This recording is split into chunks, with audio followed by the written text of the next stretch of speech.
welcome to Etihad Stadium for day 3 of the NAB AFL Combine. The nation's best under-18 talents are here, showing their wares in front of the 18 club recruiters. I'm Mark McGugan. This is AFL.com.au's draft expert, Cal Toomey. Hello, and Mark. We've got the beat test going on behind us right now, Cal. We'll talk about that in a second, but first let's skip back to last night, which we haven't covered, the 30-metre repeat sprint. Can you take us through who did well there? Yeah, Nathan Freeman was a standout last night, 23.62 seconds in the repeat sprint.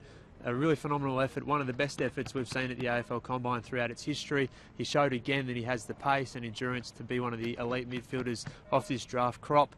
But a guy who came fourth was pretty interesting, Daniel Flynn, the Irishman. He's been signed today by Port Adelaide on a 2-year deal. He's got athletic capabilities that are pretty outstanding for a guy who's 19 and in his position, and he can kick the ball as well. Pretty exciting top. And we believe he also showed a little bit of that Irish humour, Cal. He did. He caught up with the media today, and when asked if he'd spoken to any recent AFL converts from Ireland, here's a listen to what he had to say. No, I wouldn't have. Would have kind of talking to there's a fella called Ty Kennelly. Yep. Yeah, bald fella. Yeah. He's very good. He's very good. So that was Daniel Flynn there, Port Adelaide's new international rookie. Cal, let's move on to today. First of all, the skill testing. This is really important in the eyes of the clubs. Goal kicking test, clean hands test. Talk us through it. Who were the standouts? Yeah, really important time for the clubs to look at these guys who are kicking and handballing under pressure, and a really important time for the players too to impress. Those guys who are natural footballers got their chance to shine today. One of those is James Cheetahs. He won the kicking test with 29 points out of a possible of 30. Michael Aptness, Chris Kane and Jared Ellis scored a perfect 5 from 5 in the goal kicking test to draw that one. A really good effort there. And clean hands test was another draw as well. Ben Lennon, Luke Reynolds and Chris Kane all on 24 points out of a possible of 30. So there's some guys there to keep an eye on throughout the next couple of weeks as we move closer to the AFL draft. Now, you mentioned Ben Lennon there doing particularly well in the skills component, which was interesting because he did catch up with the media earlier today and said that had been a real focus for him this year.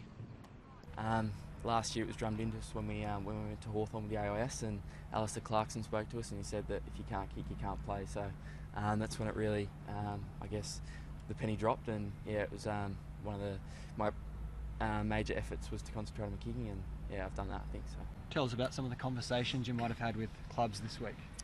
Yeah, so different clubs have different ways of going about it. So yeah, a few have been positive, a few have been a bit negative, but all in all, it holds you in good stead, and particularly with Melbourne, that was pretty intense, but yeah, held me in good stead, I think. So that was Ben Lennon there. Cal, where do you see him going in the draft? I thought for a long time that he'd be a top 10 pick, and I still think that he probably won't break into those first 4 or 5 picks, but I think the next 5 or 6 after that where he'll land. He could go anywhere from the Brisbane Lions at pick 7 to potentially Collingwood at pick 10. I think all of those will be opportunities for him there. Okay, well, speaking of the Lions, they do have pick 7, and we caught up with their recruiting manager, Steve Knoll, a little earlier. I was starting to put a few boys down on the board, but it's really going to depend a lot on trade week and where we finish, and then probably with Justin and the type of player that he feels would be best for the club with that sort of pick 7. So we're a fair way off deciding the exact player and the exact type of player that we're going to use with that selection. There's been a lot of talk about guys potentially leaving the club. Do you think if they do, you'll be looking for more picks to boost in that top 20 bracket, or is it more about players? Oh, I think it'll be an individual decision based on each of those players, and Rob Kerr, our talent manager, deals with the trade, so I'm sure he'll be very busy over the next few weeks finalising that. How do you feel about this draft generally?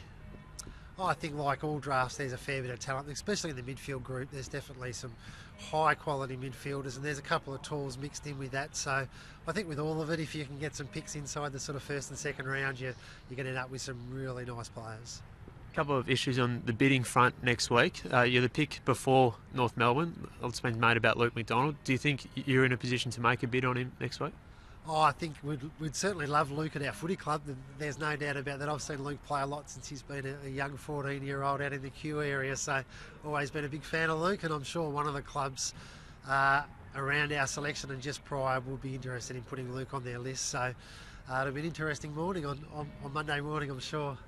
So Steve Knoll there, sure to be a very busy man over the coming weeks and months with all the movement at the Lions. Now let's get back into the testing. We'll touch on the beat test. There are around about halfway through, Cal. We'll have the full results for you tomorrow, but from what we've seen so far, who's been the standout? Ben Brown, the VFL prospect. We spoke about him yesterday in the agility test, which he started in. He was a top 10 performer there. I think he'll be again in the highly rated in this beep test. He scored above 13.